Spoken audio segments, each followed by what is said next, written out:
guys, welcome back to my channel. I'm Lisa. If you're new here, welcome. I'm so glad you're here. Today we're kind of doing something a little different. I am a lifestyle channel. So I try to share with you all sorts of great information, DIYs, recipes, all sorts of things pertaining to your lifestyle.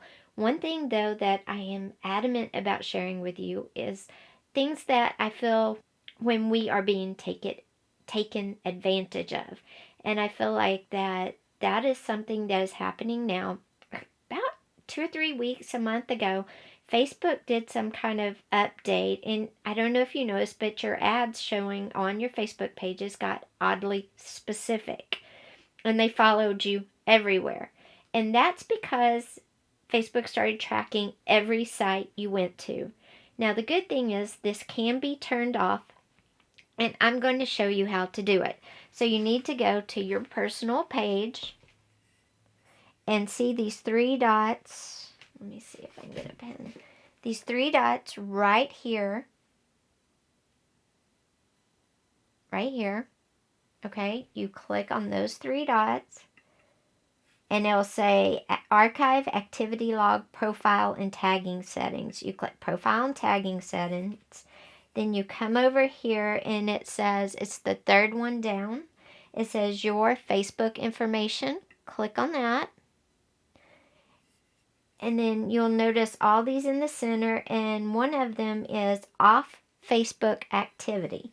Click that, and that'll pull up this view. Now, Off Facebook Activity is right here.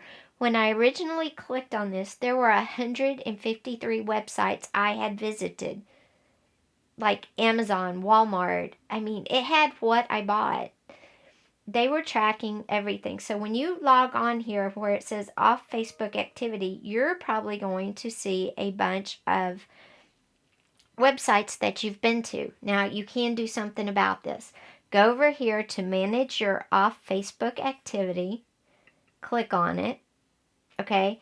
And then right here, they're going to want you to put in, right here, they're going to want you to put in a password. So, okay, I've put in my password, and I'm going to click Continue.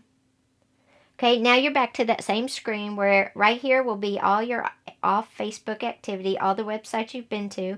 You can click here, it says Clear History, and it says it will clear your history. You clear it. Okay, so now yours will look like that, but also you can go up here to Manage Your Off Facebook Activity, and it says Access Your Information, Download Your Information, Manage Future Activity. Click on Manage Future Activity, Manage Future Activity, and then you'll finally get to this Future Off Facebook Activity, and you click that little button, and then you get this Turn Off Future Activity, and say turn off. Now they can't track every website you go to, see what you buy, and believe it or not, those oddly specific ads that follow you everywhere will now go away. You won't have so many ads. You'll still have ads, but they won't be so scary, exactly what you just bought kind of ads, you know, and they won't be as many. My husband said his ads have gone way down. Once you do that, you can just click on your picture up there, and now you are set. That is all you have to do. Like I said, as part of a lifestyle channel, I feel that I need to share these little things with you when I come across them. I think that's part of being a good lifestyle channel, because these websites, social media, and other things are a part of our lifestyles now. And we need to, you know, make sure that nobody is being taken advantage of or being tracked without our permission. I think if Facebook wanted to do that, they certainly should have asked us. So anyway, so that's how you can turn the Off Facebook Activity tracking off if you so desire. Thank you for being here today, guys. I will see you tomorrow. Take care.